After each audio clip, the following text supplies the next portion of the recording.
وَلَقَدْ نَصَرَكُمُ اللَّهُ بِبَدْرٍ وَأَنْتُمْ أَذِلَّةٌ فَاتَّقُوا اللَّهَ لَعَلَّكُمْ تشكرون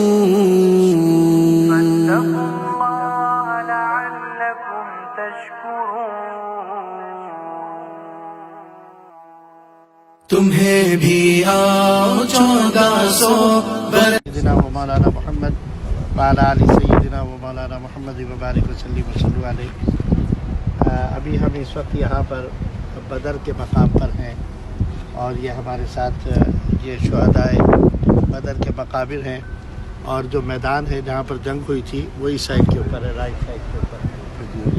جو ساری ہاں ابھی اگر وہ مسجد تک جائیں گے وہاں سے اور قریب ہو جائیں گے ہم دکھائیں گے کہ جو ہے میدان تھا جہاں پر جنگ ہوئی تھی بدر کی۔ اصل واقعہ یہ تھا کہ جب مسلمان ہجرت کر کے مکہ مکرمہ سے مدینہ منورہ آ گئے تو یہ کافروں کو برداشت نہیں ہو رہا تھا کہ یہ ایک طریقے سے ایک اسٹیٹ مسلمانوں کی بنتی جا رہی تھی، تو انہوں نے مسلمانوں کو ختم کرنے کے لیے جو ہے وہ مختلف منصوبے بناتے رہتے تھے، لیکن اس کا جو سبب بنا تھا وہ یہ تھا کہ یہ جو ہے یہ ایک گزرگاہ ہے جہاں سے قافلے جاتے تھے شام کی طرف، تجارتی قافلے یہ بدر سے ہو کر گزرتے تھے اور پھر آگے پیچھے کی سمندر کا کنارہ بھی لگتا ہے، اس کے ساتھ ساتھ ہوتے ہوئے یہ لوگ شام کی طرف چلے جاتے تھے۔ تو یہاں پر ایک مسلمانوں کے ایک قافلے کے ساتھ جو ہے وہ کفار کے ایک تجارتی قافلے کی مڈبھیڑ ہوئی اور مسلمانوں نے جو ہے وہ ان کو قتل کر دیا، ان کے مال کے اوپر جو ہے وہ قبضہ کر لیا اور پھر نبی کریم صلی اللہ علیہ وسلم کے پاس لے کر آئے۔ تو آپ صلی اللہ علیہ وسلم نے پھر خبر گیری کے لیے جو اس زمانے میں جنگ کے اعوذ باللہ ان کا خیال یہ تھا کہ خاتمہ کر دیا جائے، تو انہوں نے ایک لشکر تیار کیا اور اس میں ان کے پاس جنگی ساز و سامان بھی اچھا تھا مسلمانوں کے مقابلے میں۔ نبی کریم صلی اللہ علیہ وسلم کو جب اطلاع ملی تو آپ جو ہے وہ ان کے مقابلے کے لیے مدینہ منورہ سے ابھی آپ سفر کر کے آئے ہیں اور آپ نے دیکھا کہ یہ اب تو بہترین روڈ ہے، تو آپ کتنے 2-2.5 گھنٹے کے اندر سفر کر کے آپ یہاں پر پہنچے۔ نبی کریم صلی اللہ علیہ وسلم ایک انتہائی تنگ دست قافلے کے ساتھ، اسرت والے قافلے کے ساتھ 313 مجاہدین تھے جو اسلام کو زندہ کرنے کے لیے یا اسلام کی اس شان و شوکت کو اجاگر کرنے کے لیے اپنے گھروں سے نکل کر آئے تھے۔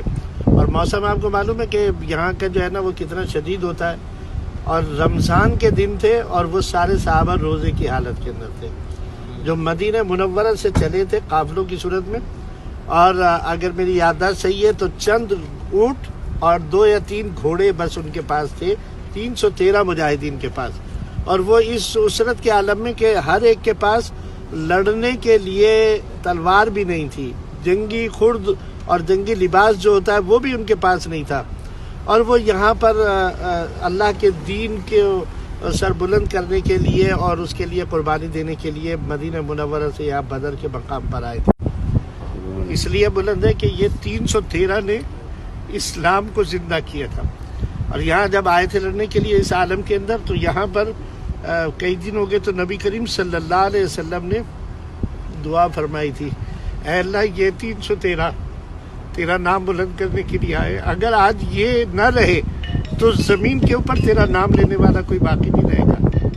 اللہ تعالیٰ نے پھر مدد کا وعدہ فرمایا، اور اللہ کے اوپر بھروسہ کر کے آئے تھے تو اللہ تعالیٰ نے پھر قرآن میں فرمایا کہ ہم نے ان کی مدد کے لیے پھر فرشتوں کو نازل کیا، اور وہ فرشتوں کا نزول قیامت تک لوگ دیکھتے رہیں گے ان پہاڑوں کی صورت میں جو آپ کو نظر آ رہے ہیں کہ بیچ میں پتھر کے پہاڑ ہیں، اور یہ دیکھیں کہ یہ پہاڑ کیسے ایسے ہی لگتا ہے، ایسا ہے کہ جیسے ریت کے ہیں، لیکن یہ ہوا سے اڑتے نہیں ہیں، ایک جگہ سے دوسری جگہ نہیں جاتے، یہ نورانی پہاڑ ہو گئے ہیں۔ اس کو جبل الملائکہ کہا جاتا ہے، ملائکہ کا نزول ہوا تھا، وہ نورانی مخلوق تھی، وہ 3000 اور 5000 کی تعداد قرآن کے اندر آتی ہے کہ اللہ تعالیٰ نے ان فرشتوں کو نازل کیا۔ ایک نقطہ یہاں پر اور سمجھتے جائیے گا، اور وہ یہ ہے کہ دیکھیں ہم لوگ اللہ تعالیٰ کے دین کی بات تھی، نبی کریم صلی اللہ علیہ وسلم نے اس دین کے لیے کتنی قربانی پیش کری تھی. کیا نبی کریم صلی اللہ علیہ وسلم سے بڑی کسی کی دعا ہو سکتی ہے؟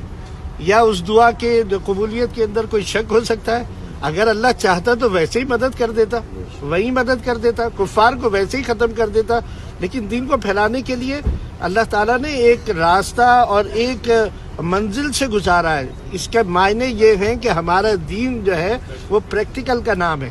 ہمارا دین جو ہے وہ یہ نہیں ہے کہ حضور دعا فرما دیتے اور سب کام ہو جاتے. ہمارا یقین ہے, ایمان ہے, اگر حضور ایک دفعہ ہاتھ اٹھا دیتے تو حضور کی دعا کی برکت سے اللہ تعالیٰ مسلمانوں کو اتنی تکالیف کے اندر مبتلا ہی نہیں کرتا. تو ہم جو ہیں وہ بس یہ چاہتے ہیں کہ ہمارا کسی بزرگ سے جب واسطہ ہو گیا تو ہم اپنی ہر مشکل میں وہاں جا کر کہتے ہیں بس آپ دعا کر دے تو ہو جائے گا. تو ہمیں اس کے لیے ان راستوں سے گزرنا پڑے گا جو اس کے تقاضے ہوں گے, اس کام کے تقاضے ہوں گے, اسے اختیار کرنا پڑے گا. پھر ساتھ میں دعا ہوگی. جیسے حضور نبی کریم صلی اللہ علیہ وسلم نے اس راستوں کو اختیار کر کے پھر دعا فرمائی اور پھر ارشاد فرمایا. وہ 313 کو لے کر آئے, اللہ کی بارگاہ میں لا کے کھڑا کر دیا کہ یہ مجاہدین ہیں, یہ تیرے دین کا نام بلند کریں گے, یہ جو ہے تیرے دین کے لیے اپنی جانیں قربان کرنے کے لیے آئے ہیں. اور اگر آج یہ ہار جائیں گے نا ان کفار سے تو پھر دنیا کے اندر کوئی تیرے دین کا نام لینے والا باقی نہیں رہے گا. تو اللہ تعالیٰ نے پھر آپ کی دعا کو بھی قبول فرمایا. اور وہ جگہ جہاں پر آپ نے دعا کی تھی وہاں مسجد ہے. تو میں اللہ تعالیٰ نے اور بہت سارے واقعات ایسے جو ایمان کو تازہ کرتے ہیں کہ 2 بھائی تھے, ایک کا نام معاذ تھا, ایک کا معوذ تھا. یہ دونوں جو ہے یہ کم عمر تھے, قد میں بھی چھوٹے تھے. نبی کریم صلی اللہ علیہ وسلم کے پاس آپ نے فرمایا تم ابھی چھوٹے ہو, تم جو ہے وہ جہاد کے اندر نہیں جا سکتے. تو اب شوق جہاد اور شوق شہادت اتنا تھا ان کے اندر کہ انہوں نے کہا نہیں, نبی کریم صلی اللہ علیہ وسلم کی خدمت میں اپنے جذبے کے اظہار کے لیے انہوں نے کہا یا رسول اللہ صلی اللہ علیہ وسلم آپ ایسا کریں ہمارے درمیان مقابلہ کرا دیں. ہم لوگ ایک دوسرے سے مقابلہ کرتے ہیں, جو جیت جائے اسے ساتھ لے جائیے گا. اب بڑا بھائی ظاہر ہے عمر میں بڑا تو جان میں بھی تھوڑا سا زیادہ ہوگا. اس نے چھوٹے بھائی نے بڑے بھائی کے کان میں کہا تمہارا تو ویسے ہی نام آ جائے گا, تم بڑے ہو, تمہارے اندر طاقت بھی ہے. آج میں بھی جانا چاہتا ہوں جہاد میں, پیچھے نہیں رہ جاؤں. تم ایسا کرو کہ جب ہمارا مقابلہ ہو تو تم جان کر مجھ سے تم ہار جانا, تم شکست کھا لینا, تو میرا بھی نام آ جائے گا. اور نبی کریم صلی اللہ علیہ وسلم ان کے جذبے کو ملاحظہ فرما رہے. مقابلہ کروایا, ایسے ہی ہوا, چھوٹے بھائی نے بڑے بھائی کو. اب چھوٹا بھائی خوش ہو کہ حضور کے سامنے کہ دیکھیں میرے اندر جان زیادہ ہے بڑے بھائی سے, میں جو ہے نا وہ جہاد میں جا سکتا ہوں, میں کام کر سکتا ہوں. حضور نبی کریم صلی اللہ علیہ وسلم نے ان کو اجازت عطا فرما دی. وہ آئے یہاں پر تھا اس کا خاتمہ ان 2 بھائیوں. یہ آئے اور میدان کے اندر ایک ایک سے پوچھتے تھے بتاؤ ہمیں ابو جہل کون ہے, ابو جہل کون ہے جو ہمارے آقا کی جو اور ان کو تنگ کیا کرتا تھا, آج ہم اسے زندہ. اور انہوں نے اچھل کے وار کیے, ٹانگ کاٹ دی اس کی, وہ جب نیچے گر گیا تو پھر اس کو قتل کر دیا. اور پھر اس طریقے سے اللہ تعالیٰ نے اپنے دین کی مدد کری. وہ 313 بدری صحابہ, ہمارا سلام ان کی ذوات قدسیہ پر کہ انہوں نے ہمارے لیے یہ راستے ہم مار کیے, دین ہم تک پہنچا ان کی وجہ سے پہنچا, ان کی قربانیوں کی وجہ سے پہنچا. حضور نبی کریم صلی اللہ علیہ وسلم بدری صحابہ کو دیگر صحابہ کے مقابلے میں زیادہ مال غنیمت میں سے حصہ عطا فرماتے تھے. اس لیے فرماتے تھے کہ یہ وہ ہیں کہ جنہوں نے اولاً اپنی جانیں اللہ کے نام کے اوپر قربان کری تھی, اور اولاً یہ دین کو بلند کرنے کے لیے اپنے گھروں سے نکلے تھے. تو وہ صحابہ یہاں پر آئے, انہوں نے یہ جنگ کری. اور پھر بڑے بڑے سورما جو تھے کفار کے, جس میں سے یہ ایک ابو جہل تھا اور اس کے علاوہ تھے, وہ سارے کے سارے جو ہے وہ قتل کیے گئے. اور اللہ تعالیٰ نے مسلمانوں کو فتح و نصرت عطا فرمائی. اور پھر جب صبح ہو گئی, جنگ ختم ہو گئی اور وہ لوگ شکست کھا گئے, تو یہاں ایک کنواں تھا. تو حضور نے فرمایا ان کی لاشوں کو گھسیٹ کے اس کنویں کے اندر ڈال دیا جائے. کنویں کے اندر ڈال دی گئی. پھر اس کے بعد نبی کریم صلی اللہ علیہ وسلم جو ہے وہ اس کنویں کے مڈیر کے پاس کھڑے ہوئے اور آپ نے ایک ایک کا نام لیا, ان کے نام لے کر پکارا اور ان سے کہا دیکھو اللہ نے اپنا وعدہ سچا کر دکھایا. اللہ تعالیٰ نے ہمیں عزت عطا فرمائی, تمہیں ذلیل و رسوا کیا. اللہ نے ہمیں فتح عطا فرمائی, تمہیں شکست سے دوچار کیا, اور تم اپنے انجام کار کو پہنچ گئے, اور اللہ تعالیٰ نے ہمیں فتح و نصرت عطا فرمائی. تو یہ جملے جو ہے یہ حضرت سیدنا عمر فاروق رضی اللہ تعالیٰ عنہ بھی سن رہے تھے. کہ آپ ان لوگوں کے نام لے لے کر پکار رہے ہیں۔ تو وہ آئے کہنے لگے یا رسول اللہ صلی اللہ علیہ وسلم یہ تو قتل کر دیے گئے، ان کو تو ہم نے کنویں میں ڈال دیا، آپ ان کا نام لے کر پکار رہے ہیں تو مرنے کے بعد بھی کوئی سنتا ہے؟ یہ اتنا بڑا مسئلہ انہوں نے حل کیا نبی کریم صلی اللہ علیہ وسلم سے یہ سوال کر کے جو سمائے موتا کا ہے کہ قیامت تک جو ہے اب یہ مسئلہ جو ہے یہ حل ہے۔ تو نبی کریم صلی اللہ علیہ وسلم نے فرمایا اے عمر تم ان سے زیادہ نہیں سنتے، مینس کہ جتنا تم سنتے ہو اتنا یہ مرنے کے بعد بھی یہ سن رہے ہیں، یہ میری آواز کو بھی سن رہے ہیں اور یہ میری باتوں کو بھی سن رہے ہیں۔ تو اللہ تعالیٰ نے ان کو ذلیل و رسوا کر کے یہاں سے وہ پھر چلے گئے، اور اس کے بعد پھر باقی واقعات جو ہے وہ احد کے جو ہیں وہ پیش آئے۔ اور دیکھ رہا ہوں ایمان کی حالت میں دیکھ لیا، ایمان کی حالت پر قائم رہا اور ایمان پر وہ اس کا انتقال ہو گیا، تو وہ صحابی ہے، اور اس صحابی کے مقام و مرتبے کا یہ عالم ہے کہ دنیا کا کوئی دوسرا مسلمان کتنا ہی بڑا متقی پرہیزگار ہو جائے، ولایت کے کسی مرتبے پر آ جائے، حتیٰ کہ سمجھانے کے لیے کہ حضور غوث پاک رضی اللہ تعالیٰ عنہ بھی جو اتنے بڑے مقام کے اوپر ولایت کے فائز ہیں، وہ بھی صحابہ کرام کے درجے کو کوئی نہیں پہنچ سکتا، اس ادنا صحابی کے مقام کو بھی کوئی نہیں پہنچ سکتا، اس لیے کہ ان لوگوں نے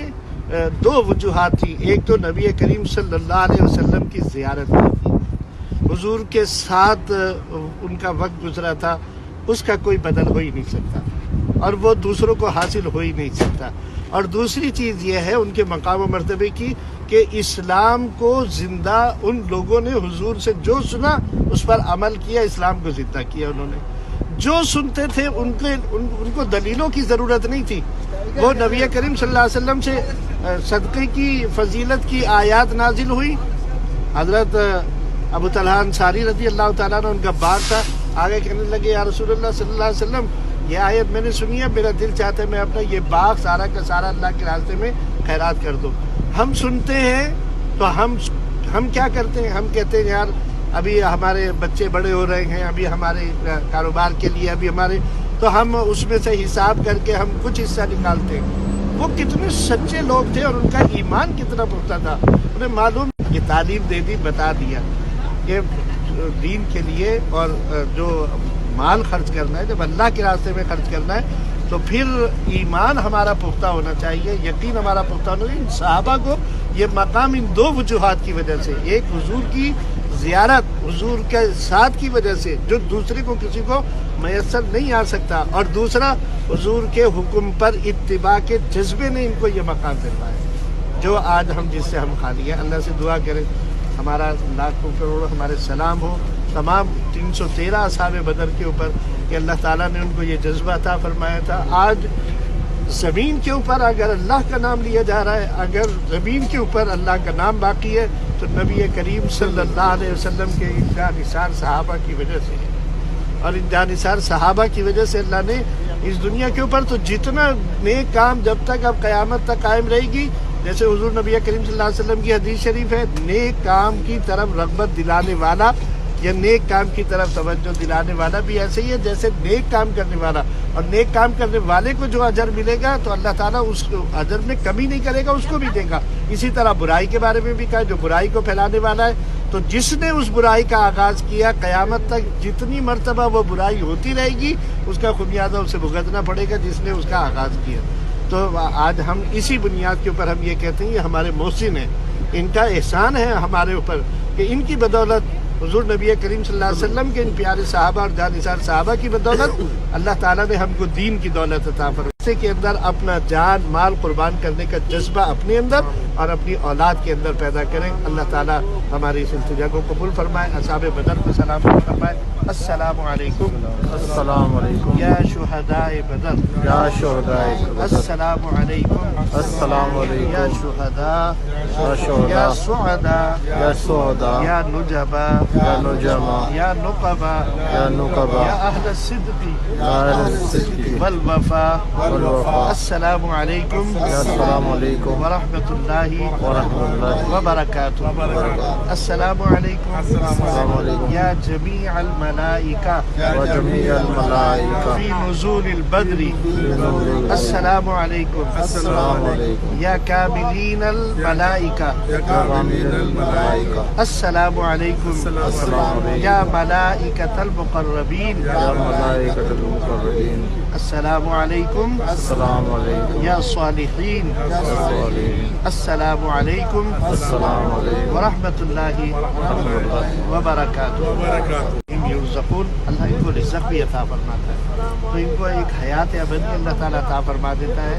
تو ہم ان کو ہم کوئی اصال ثواب کر کے ان کے مقام میں اضافہ نہیں کر سکیں گے، لیکن اپنے اجر کے لیے ان کے لیے ہم اصال ثواب بھی کریں گے، اور ان کے وسیلے سے اللہ سے ایمان اور صدق کا طلب کریں گے. اللہ تعالیٰ ہم سب کو توفیق عطا فرمائے.